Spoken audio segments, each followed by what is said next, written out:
I am continuing in my reading. What I'm doing in this series is to read through the entire standard works of the Church of Jesus Christ of Latter-day Saints. This consists of the Bible, the Book of Mormon, the Doctrine and Covenants, and the Pearl of Great Price. I am continuing reading in a chronological order, according to event, not according to publication or volume, so I'm skipping around a bit as I move along. So we are continuing again in the Doctrine and Covenants. Now, my last reading was actually the Articles of Faith. Before that, I read section 126. My last video, on the other hand, was a supplement about the history surrounding the city of Nauvoo, some of the doctrinal and organizational developments occurring within Nauvoo. As the last reading was the Articles of Faith, that was March of 1842. Our next reading now is going to be section 127, which is in September of 1842. Not a whole lot going on. There's only a few months here. Just briefly touching on it, this is the time where John C. Bennett is beginning to show his colors. He was a great friend to the church when they first moved to Nauvoo. The saints were given a lot of assistance from him. He helped them secure the city charter, but now he is getting into scandal. Because this is also the time period in which Joseph Smith is beginning to introduce the doctrine of plural marriage. John C. Bennett is using this to teach what is termed spiritual wifery, where you don't need to be married to have sex because you're married in spirit. He is condemned for this eventually. At this time, we're just getting the rumbles of scandal. It's not the complete scandal quite yet. That, I think, happens in 1843. John C. Bennett is excommunicated. But at this time, we're just getting those early rumbles of scandal. However, the important thing to note here is, first of all, in May 6th, there is an assassination attempt on the former Governor Lilburn Boggs of Missouri. Now, I believe he is running for Senate at this time, and it turns out that one of his rivals for the Senate is the one who tried to kill him. But he immediately accuses Joseph Smith and Orrin Rockwell, signing out affidavits saying that there was a big conspiracy to have him killed, and he sends an arrest warrant to Illinois to arrest Joseph Smith and Orrin Rockwell. In the meantime, Joseph Smith has joined the Freemasons. They actually go out to Iowa to see the establishment of the Montrose Lodge for the Freemasons. While there, Joseph Smith makes his prophecy that the saints would continue to be driven until many would fall away, many would fall into apostasy, many would die. But eventually those who survived and were faithful will make it to the Rocky Mountains, where they will establish communities and a society and grow in strength and power in the Rocky Mountains. This prophecy is issued or declared on August 6th. On August 8th, Joseph Smith is arrested for the assassination of Governor Boggs. They get a writ of habeas corpus ordering him to be brought before the local judge. This arrest is signed by Governor Carlin of Illinois. But according to Illinois Constitution, you can't transport a person to another state for a crime that they committed in Illinois. And the crime that Joseph Smith is being charged with is conspiracy while in Illinois. And so, according to Illinois Constitution, he cannot be transported to Missouri, but the governor signed this warrant to have him taken to Missouri. The courts declare they want to see it all, make sure it's all legal, at which point he is turned over to the marshal instead of the Missouri sheriffs who came to arrest him. And when he's turned over to the marshal, the writ that was given by the governor to arrest him is not given to the marshal, and so the marshal has no legal grounds to keep him, and they're set free. And that's how that all goes. But because of this, Joseph Smith goes into hiding because the Missouri sheriffs are kind of roaming through Nauvoo and other areas in Illinois demanding that Joseph Smith be turned over. So he goes into hiding. And that is where we get section 127. The heading to 127 states, "An epistle from Joseph Smith the prophet to the Latter-day Saints at Nauvoo, Illinois, containing directions on baptism for the dead, dated at Nauvoo, September 1st, 1842. Recorded in History of the Church, Volume 5, pages 142 to 144. So this letter is written while he is in hiding from the Missouri sheriffs who are trying to illegally deport him back to Missouri for an unlawful trial. But remember, the saints had started performing baptisms for the dead back in 1840 in the Mississippi River. The deadline is coming up in October, so the saints are all very much, the subject of baptism for the dead, salvation for the dead, is very much on the mind of all the saints. Joseph Smith, he's in hiding. He's not that far, he's not like down in the Carolinas. He's a day or two journey north along the Mississippi River, hiding out, and he's getting word, he's getting news, and they're all telling me he gets questions from the saints, and so he's writing this letter to give them further instructions so they understand what needs to be done. So let us read section 127.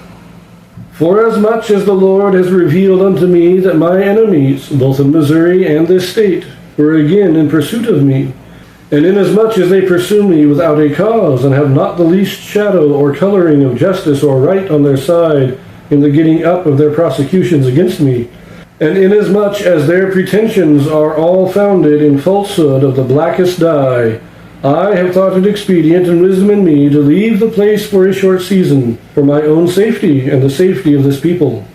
I would say to all those with whom I have business that I have left my affairs with my agents and clerks, who will transact all business in a prompt and proper manner, and will see that all my debts are cancelled in due time by turning out property, or otherwise as the case may require, or as the circumstances may admit of.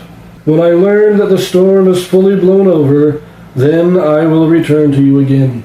And as for the perils which I am called to pass through, they seem but a small thing to me, as the envy and wrath of man have been my common lot all the days of my life.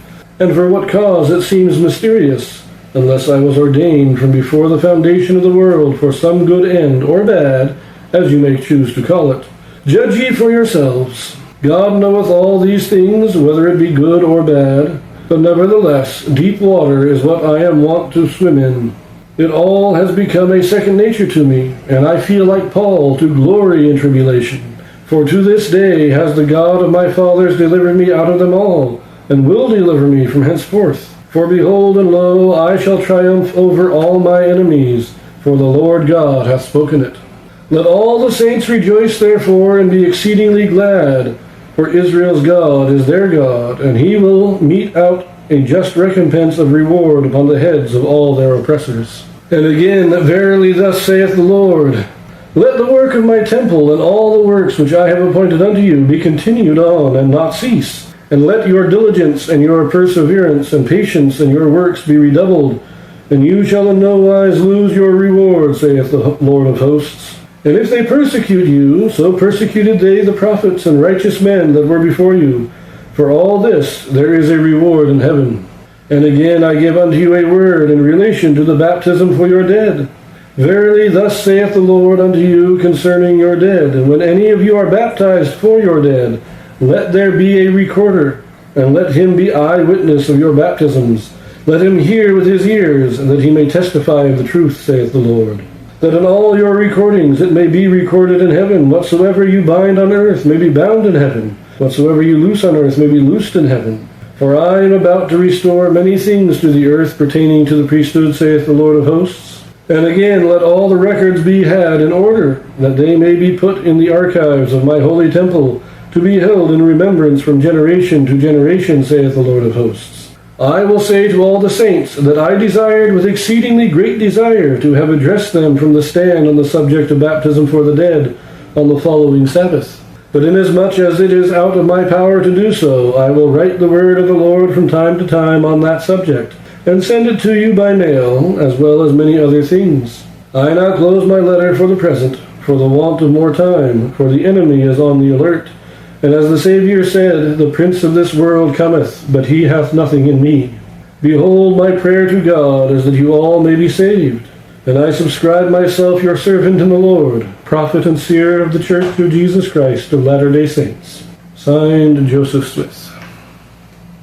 So Joseph Smith starts off by telling us he's in hiding, and he wants to be with the saints, but he says that he went in hiding because God revealed to him the persecutions and the desires of the people, both of Missouri and of Illinois, in seeking his life. God basically told him, you need to go in hiding, or you will be killed. But the main point of this whole thing, well, there's two things that you want to mention. Is that first, it seems that when Joseph Smith went into hiding, a number of the saints kind of took this as, well, we should stop building the temple for now until Joseph comes back. Or they started wondering, will we be driven out of this town as well? Will we be able to finish this temple? And so Joseph Smith writes and says, look, continue the work. Matter of fact, double your efforts. Get this temple built. Then he goes into the baptisms for the dead. He does not tell us much in the way of doctrine, but of procedure. Everything must be recorded, not only in sight, but in sound, because you have to be able to hear the words that are spoken, because the words are important. If the baptismal prayer is not spoken in the proper words, it is not effective. And so the witness, you can't have a blind witness because then they're not seeing who is being baptized. But you can't have a deaf witness either because then they cannot hear what is being said. You have to have a witness who can both see and hear the ordinance being performed to make sure that it is done properly. And then a record must be kept. Now, when they get out to Utah eventually, it is true that many of the records of these early baptisms for the dead are lost. And so they redo them. They don't just assume, well, I guess the work was done. We have people testifying to that the work was done, but there's no record of the work being done. And so the testimony is not sufficient. Now, if they have a testimony of the person, the witness, he can make out an affidavit and say, yes, I witnessed this. This is who performed the ordinance. This was who was being baptized. And this is who they were being baptized for. It was all done properly. And with that, with a direct statement of a witness, not one who is involved in the ordinance themselves, has to be a witness to the ordinance, they could testify and a record could be created.